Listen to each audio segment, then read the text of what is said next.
Olá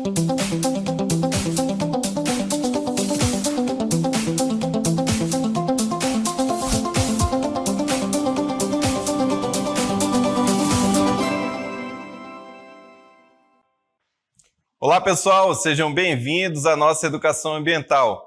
Eu sou o professor William Costa, estou aqui para te ajudar a entender tudo sobre educação ambiental. E o que nós temos na aula de hoje, olha só, estamos na aula de número 5, Objeto de Conhecimento, Abordagem dos Objetivos de Desenvolvimento Sustentável, ODS.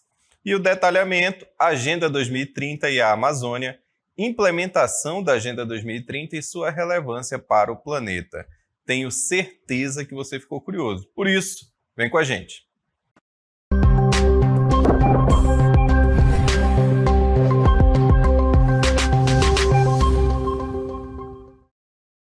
Olha só, o meio ambiente, ele tem, de fato, se tornado cada vez mais o tema desse novo século, né? Fenômenos ambientais que nós nunca imaginamos que aconteceria, eles estão ocorrendo e estão se intensificando numa velocidade que talvez nem os próprios cientistas haviam previsto, não é? E esses fenômenos, eles estão ocorrendo muito rápido e as respostas no polo mundial, elas estão ocorrendo de uma maneira um pouco mais lenta, né?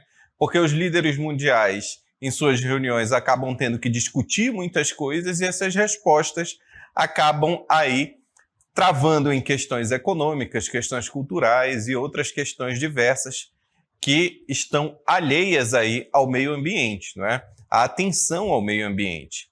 Por isso que, apesar de definir metas para que o planeta não aumente a temperatura ali, uma temperatura média global maior que 2 graus Celsius, essa foi uma resposta dada em 2015 e atualmente nós já estamos vendo aí que o planeta tem inclusive superado algumas dessas médias de temperatura em muitos lugares, né? Nós estamos tendo recordes de temperatura aí no mundo inteiro, temperaturas mais elevadas, né? Então nós estamos vendo que há um descompasso entre o que a natureza tem mostrado aí como mudança climática e as respostas que o ser humano, que os líderes mundiais estão aí prontos e aptos a dar, não é? Bom, mas uma das respostas formuladas a essa problemática ambiental é a Agenda 2030. E o que é a Agenda 2030? Olha só. A Agenda 2030 da ONU é um plano global para atingirmos, em 2030, um mundo melhor para todos os povos e nações.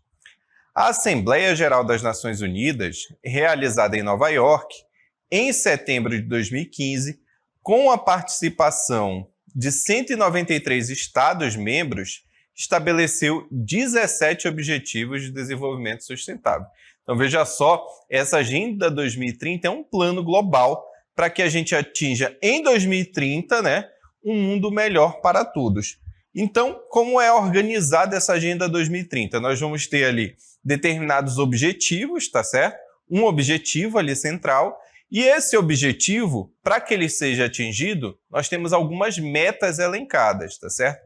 Essas metas são organizadas ali abaixo desses objetivos, e esse é um acordo mundial, não é? Feito ali no âmbito da Organização das Nações Unidas, para quê?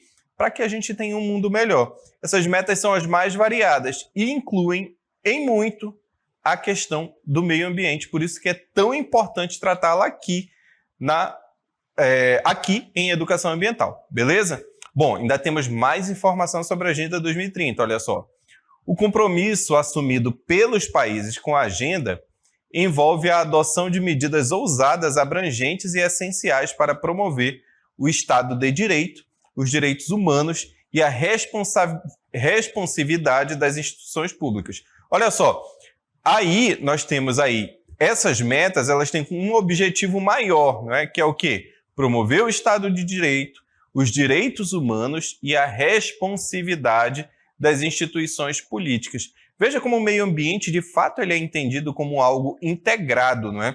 Como algo que não é estanque só a natureza, não é? Não é só o natural, porque também nós, seres humanos, pertencemos a esse meio ambiente, tá certo? Nós não estamos em separado do meio ambiente. Não, nós estamos inseridos no meio ambiente. Por isso que nós temos que entender o meio ambiente como a natureza, como o meio ambiente artificial, como o meio ambiente cultural e o meio ambiente do trabalho. Para quê? Para que a gente tenha essa visão integrada do meio ambiente, beleza? Bom, só para nos localizar, nos ODS, olha só, nós temos aí essa figura que é tão importante, onde você vê, você já vai reconhecer que esses são os Objetivos de Desenvolvimento Sustentável. Nós vamos, a partir de agora, explorar os objetivos 7, 8, 9, 10, 11 e 12, tá certo? A partir de agora, nós já começamos com o Objetivo de Desenvolvimento Sustentável número 7, que é energia limpa e acessível. Energia limpa e acessível, isso é muito importante. Por quê? Porque muitas das atividades humanas elas precisam de energia. Só que o uso excessivo de uma energia baseada ali em combustíveis fósseis faz com que emita-se muitos gases de efeito estufa, né? E com essa emissão excessiva de gases de efeito estufa, nós intensificamos o fenômeno do efeito estufa e, consequentemente, nós temos um aumento da temperatura no planeta, tá certo? Então, nós precisamos fazer uma transição para essa energia limpa. Só que, veja só, não basta que eu tenha energia limpa somente para um grupo seleto. Por quê? Porque nós vivemos num planeta só, não é? Então, essa energia limpa ela tem que ser limpa e acessível. Acessível a todas as camadas da população, para que toda a população mundial tenha acesso a essa forma de energia, que é energia limpa. Beleza? Bom, então já sabemos aí qual é o ODS 7, energia limpa e acessível. E qual é o objetivo? Olha só. O objetivo 7, assegurar o acesso confiável, sustentável, moderno e a preço acessível à energia para todas e todos. Então veja só, nós temos que assegurar o acesso confiável, sustentável, né, para que a gente tenha acesso a essa energia limpa, mas também as futuras gerações tenham, não é? Moderno, por quê? Porque nós precisamos da tecnologia para auxiliar nesse acesso à energia limpa, não é? E a preço acessível para que todas as camadas da população tenham acesso à energia, também limpa e acessível, beleza? Então, todos têm esse direito aí. Isso é um objetivo. Nós vamos destacar duas metas que são importantes e bem legais de conversar. Olha só, a meta 7.1, até 2030, assegurar o acesso universal, confiável, moderno e a preços acessíveis a serviços de energia. Então, olha só, assegurar o acesso universal. Veja que muitas regiões do planeta, inclusive na nossa região amazônica, não têm ainda acesso a uma energia limpa e acessível. Na verdade, às vezes não tem acesso à própria energia elétrica, não é? Então, veja bem, é uma das metas dos objetivos dos ODS, é o quê? É assegurar o acesso universal a essa energia. Mas, claro, como nós estamos num mundo que está transitando na sua matriz energética, nós queremos que todos tenham acesso a uma energia limpa e sustentável. Beleza? Olha só, ainda tem outra meta para destacar. Veja só. A meta 7.2. Até 2030, aumentar substancialmente a participação de energias renováveis na matriz energética global. Então, veja, nós estamos aí concentrando agora os nossos esforços para quê? Para que eu tenha uma energia renovável. Por quê? Porque nós fazemos uso atualmente, no mundo inteiro, de uma matriz energética que é não renovável, que é baseada em combustíveis fósseis, que é o petróleo, o carvão, são as principais fontes de energia, não é? Só que essa energia não é uma energia limpa, não é uma energia renovável. Inclusive, muito já se discute no âmbito mundial o que vai ser feito como fonte de energia quando o petróleo acabar, não é? Então, nós temos aí essa discussão dessa transição não só energética pelo motivo de que ela vai acabar, mas também porque nós precisamos de acesso a uma energia limpa. E para falar sobre essa necessidade de transição de uma matriz energética mundial e principalmente aqui no nosso país, nós convidamos o professor Ilbis. Escute bem. Eu me chamo Wilberson do Nascimento, eu sou professor da disciplina de Geografia e hoje eu vou falar da relação entre mudanças climáticas e a necessidade de mudança na matriz energética mundial. Bem, eu gostaria de começar essa fala definindo o que é mudança climática. De acordo com a ONU, as mudanças climáticas elas se referem às transformações ocorridas nos padrões de temperatura e clima em escala planetária.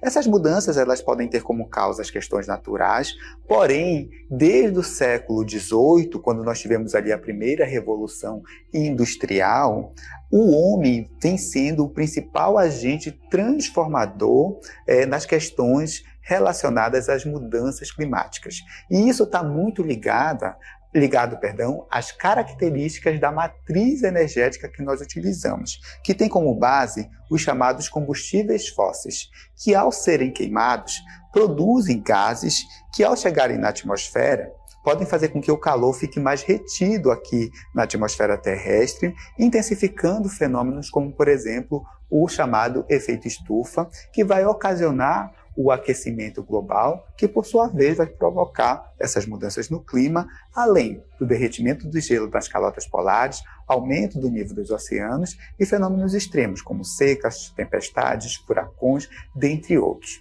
A partir daí, a gente observa que há uma necessidade da gente mudar a matriz energética mundial, que ainda é predominantemente composta por combustíveis fósseis. Para vocês terem uma ideia, 86% da matriz energética mundial são de fontes não renováveis, combustíveis fósseis, majoritariamente, e apenas 14% de fontes renováveis, que são aquelas fontes mais limpas, tipo a energia oriunda dos ventos, da energia solar, dentre outros. Então, nós precisamos tornar essa matriz energética mais renováveis, certo? Se não fizermos isso, nós vamos continuar intensificando os problemas relacionados às mudanças climáticas.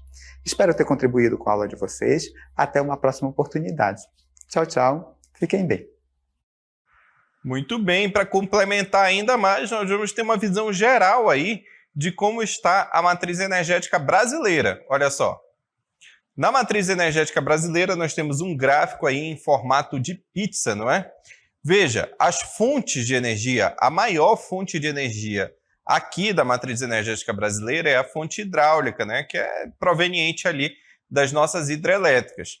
Mas nós temos também o bagaço de cana, com 4,7, energia eólica, principalmente na região nordeste, não é? Nós temos ali a produção de energia eólica, que corresponde a 11,8%. Veja que a energia solar ainda é ali um pouco tímida, né? 4,4%. O gás natural, 6,1%, o óleo diesel, 0,9%. A energia nuclear, 2,1%, é uma energia limpa, renovável, mas também tem vários riscos aí em torno da produção de energia nuclear, né? Nós temos aí outras fontes de energia renováveis, 0,8%, e outras não renováveis, né? 1,8%, e o carvão, 1,2%. Então, a gente pode ter essa visão aí geral que na matriz energética brasileira nós temos fontes renováveis. Olha só, a hidrelétrica é uma fonte renovável, não é? Então, nós aí, no Brasil, nós temos aí uma matriz energética que é renovável, que caminha para ser completamente limpa e sustentável, beleza? Mas nós temos outro ODS, a ODS número 8. A ODS número 8, trabalho decente e crescimento econômico. Veja, trabalho decente é muito importante para que as pessoas saiam da informalidade e tenham um trabalho formal, onde elas possuam salário, não é? E não só esse salário, mas possuam direitos inerentes aí à sua condição de trabalhador. Então, esse valor do trabalho é um valor que é protegido na nossa Constituição Federal, tá certo? O valor do trabalho e o valor da livre iniciativa. Ou seja, são dois valores que a gente procura perseguir, tá certo? São dois princípios que o Brasil já procura perseguir. E esse crescimento econômico ele está ligado aí à ideia de trabalho decente. Vamos ver o objetivo número 8, olha só. Promover o crescimento econômico sustentado, inclusivo e sustentável, emprego pleno e produtivo e trabalho decente para todos e todas. Eu vou destacar aí a meta 8.7, olha só. Tomar medidas imediatas e eficazes para erradicar o trabalho forçado, acabar com a escravidão moderna e o tráfico de pessoas e assegurar a proibição e eliminação das piores formas de trabalho infantil, incluindo recrutamento e utilização de crianças soldado. E até 2025 acabar com o trabalho infantil em todas as suas formas. E a meta 8.8, vamos logo verificar, olha, proteger os direitos trabalhistas e promover ambientes de trabalho seguros e protegidos para todos os trabalhadores, incluindo os trabalhadores migrantes, em particular as mulheres migrantes e pessoas em empregos precários. Veja só, um dos destaques aí desse objetivo número 8 é exatamente essa situação em que nós temos que erradicar o trabalho escravo e o trabalho infantil, especialmente aquele recrutamento de crianças soldado, tá certo? Então nós temos ainda trabalho escravo? Sim. Existe uma área, uma carreira no Estado que ela justamente se concentra aí em fiscalizar as relações de trabalho, que é o auditor fiscal do trabalho. O auditor fiscal do trabalho ele tem uma função fundamental. Ele verifica como estão aí as relações de trabalho.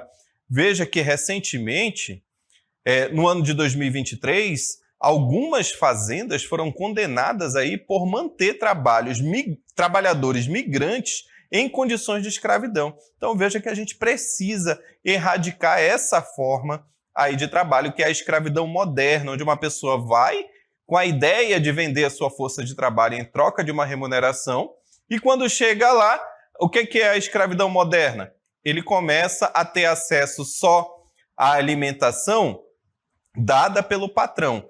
Mas essa alimentação é paga. E aí, os preços são exorbitantes. O trabalhador fica eternamente com uma dívida. Então, é fundamental que o Estado também fiscalize ativamente esse tipo de relação de trabalho para que ele não ocorra. Nem esse tipo de trabalho que aí força migrantes ou mesmo pessoas da população brasileira a se tornarem escravos, e também erradicar o trabalho infantil, que é um absurdo, beleza? Criança, lugar de criança é na escola, é estudando. Mas nós vamos destacar mais uma meta aí que é importantíssima, olha só. Até 2030, elaborar e implementar políticas para promover o turismo sustentável que gera empregos e promove a cultura e os produtos locais. Legal! Nós vamos agora para mais uma ODS, é a ODS número 9, olha só. Indústria, inovação e infraestrutura. Nessa nós vamos destacar principalmente o objetivo 9, olha só. O objetivo 9 diz construir infraestruturas resilientes, promover a industrialização inclusiva e sustentável e fomentar a inovação. Então veja, nós estamos aí tratando sobre a industrialização inclusiva e sustentável. É necessário para o bom desenvolvimento das nações essa industrialização inclusiva e sustentável. Na ODS número 10, nós temos a redução das desigualdades. Esse é um tema importantíssimo. Nós vamos destacar algumas metas. Por quê? Porque redução das desigualdades ainda é um tema muito importante aqui para a nossa nação brasileira. Olha só o objetivo. Objetivo 10, reduzir a desigualdade dentro dos países e entre eles, tá certo? Essa disparidade que existe, essa desigualdade de renda que existe dentro dos países, nós temos que lutar para reduzir. Por quê? Porque às vezes 1% da população detém quase toda a parcela de riqueza do país inteiro, não é? Então isso é uma desigualdade tamanha, não é? Poucas famílias têm acesso a bens e serviços e outras não têm acesso a praticamente nada. Nós vamos destacar aí a meta 10.7, olha.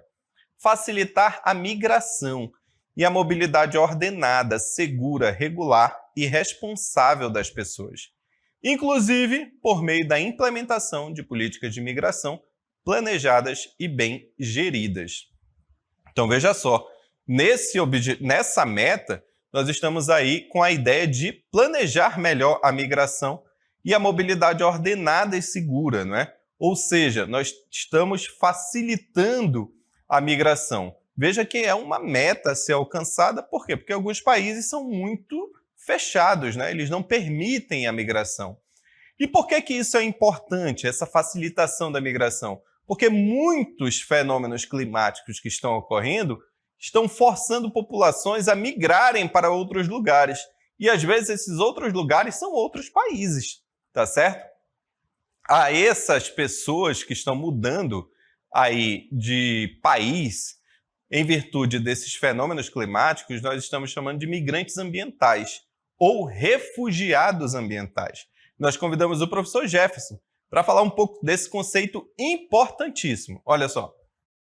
Oi, gente. Quando a gente fala de refugiado, a gente está falando daquela pessoa que está tendo algum problema no lugar onde ela está e ela é obrigada a sair dali, né? Os refugiados podem ser por diversos motivos, diversos problemas. Mas quando a gente fala de refugiado ambiental, a causa é devido a desastres naturais, né? Acontece um terremoto, um furacão, um tsunami, ou está acontecendo uma seca naqueles lugares que acaba obrigando as pessoas a saírem do lugar de onde elas estão. Aqui no Brasil, recentemente, né, quando teve a questão do rompimento da barragem de Brumadinho, por exemplo, isso obrigou as pessoas que sobreviveram a saírem dali. Então isso entra também nessa categoria. A questão do tsunami, como a gente falou, são exemplos que obrigam as pessoas a saírem do lugar de onde elas estão. Isso gera uma série de problemas para as áreas onde elas estão indo, para os governos e, claro, para essas próprias pessoas também que têm que mudar, né, o seu estilo de vida nesse novo lugar. Muito bem, então nós estamos vendo aí esse conceito importantíssimo que são os refugiados ambientais, não é? Refugiados, embora esse termo ainda não tenha sido acolhido no Estatuto dos Refugiados, que é um tratado internacional que existe na ONU. O refugiado, normalmente, ele migra em virtude de uma perseguição política, religiosa, então ele tem mais a ver com a questão dos grupos, ele não é só uma questão individual, tá certo? Só que tem se falado muito, esse conceito tem sido construído e debatido na ONU, para que os países implementem políticas para acolher essas populações que estão sofrendo com desastres ambientais. Por quê? Porque fica impossível a sobrevivência em determinados locais, não é? Então, esse é um conceito novo que vem sendo bastante trabalhado e bastante debatido aí na comunidade internacional, que é a dos refugiados ambientais, dos migrantes ambientais, tá certo? Bom, continuando, nós temos a nossa ODS 11, olha, cidades e comunidades sustentáveis. Esse é o objetivo, por quê? Porque faz parte do meio ambiente artificial, não é? Veja só o objetivo 11, tornar as cidades e os assentamentos humanos inclusivos, seguros, resilientes e sustentáveis. E aí a meta 11.4 eu quero destacar para vocês. Fortalecer esforços para proteger e salvaguardar o patrimônio cultural e natural do mundo. Então veja essa relação entre o meio ambiente cultural e o meio ambiente natural. Nós temos que proteger e salvaguardar esse patrimônio cultural e natural do mundo. Bom, quero destacar também a meta 11.5, olha só. Até 2030, reduzir significativamente o número de mortes e o número de pessoas afetadas por catástrofes e substancialmente diminuir as perdas econômicas diretas causadas por elas em relação ao Produto Interno Bruto Global, incluindo os desastres relacionados à água, com o foco de proteger os pobres e as pessoas em situação de vulnerabilidade. Então veja, muitos das catástrofes estão relacionadas, por exemplo, a grandes enchentes ou grandes secas, não é? E é uma das metas preparar essas cidades para que elas estejam aí, no momento dessas catástrofes, preparadas a acolher a população que vive ali naquelas cidades. Por isso que muitas cidades já têm soluções em relação, por exemplo, às grandes enchentes, não é? Várias cidades na Holanda, por exemplo, elas já têm uma tecnologia preparada para quê? Para a subida do nível do mar ou para a descida excessiva do nível do mar. Por quê? Porque quando sobe demais, as cidades podem ficar alagadas e prejudicar a vida das pessoas ali naturalmente. Então, trazer soluções para esse tipo de cidades é muito necessário. Por isso, constitui uma das metas ali da ODS. A meta 11.6 também eu quero destacar, olha, até 2030, reduzir o impacto ambiental negativo per capita das cidades, inclusive prestando especial atenção à qualidade do ar, gestão de resíduos municipais e outros. Veja uma atenção à qualidade do ar, tá certo? Veja o quanto as cidades do norte e do Brasil inteiro sofreram atualmente com os problemas da qualidade do ar ligados à fumaça das queimadas, não é? Então, reduzir o impacto ambiental negativo em relação à qualidade do ar é uma das metas estabelecidas na ODS, beleza? E os governos têm que começar a implementar esse tipo de meta em seus âmbitos. Na ODS número 12, olha só, consumo e produção responsáveis. Veja, é importante que esse consumo seja responsável. Por quê? Porque consumir, nós estamos consumindo recursos naturais. E esses recursos naturais, eles são finitos, tá certo? Eles não são infinitos. Então, por isso, é importante se ligar nessa ODS de número 12. Veja o objetivo. Objetivo 12, assegurar padrões de produção e consumo sustentáveis. Até 2030, alcançar a gestão sustentável e o uso eficiente dos recursos naturais. A meta 12.5, até 2030, reduzir substancialmente a geração de resíduos por meio da prevenção, redução, reciclagem e reuso. Vou destacar mais duas metas, olha só. A 12.6, incentivar as empresas, especialmente as empresas grandes e transnacionais, a adotar práticas sustentáveis e a integrar informações de sustentabilidade em seu ciclo de relatórios. E a 12.8, até 2030, garantir que as pessoas, em todos os lugares, tenham informação relevante e conscientização para o desenvolvimento sustentável e estilos de vida em harmonia com a natureza. Veja como essas metas estão interligadas, não é? Esse consumo responsável, ele é importantíssimo, porque estamos consumindo recursos naturais. Mas, professor, parece que as empresas, elas vendem determinados produtos e depois de um tempo elas acabam dando aí um certo defeito, não é? Exatamente. O nome desse conceito é obsolescência programada. E nós convidamos a professora Gisele para falar um pouquinho para vocês. Olha só. Olá, eu vim falar para vocês sobre a obsolescência programada e o impacto com o meio ambiente. Quando falamos da obsolescência programada, estamos falando dos produtos que foram feitos para durar muito pouco ou pouco tempo. É isso mesmo, né? Todos esses produtos que a gente compra, que a gente consome, eles apresentam um prazo de validade. Antigamente, por exemplo, uma geladeira poderia durar 40 anos. Hoje em dia ela dura bem menos. E tudo isso é feito propositalmente para que aumente o consumo, para que ocorra ali um aumento nas compras desses produtos. Produtos relacionados a eletrodomésticos, eletroeletrônicos, roupa, alimento, entre outros setores. E aí, quando a gente para pensar na grande quantidade de produtos que são produzidos para esse consumo, a gente pensa também no impacto que é gerado através desse processo. E aí, para realizar o processo de produção, é necessário extrair recursos naturais, matéria-prima, que vem da natureza, que vem do ambiente.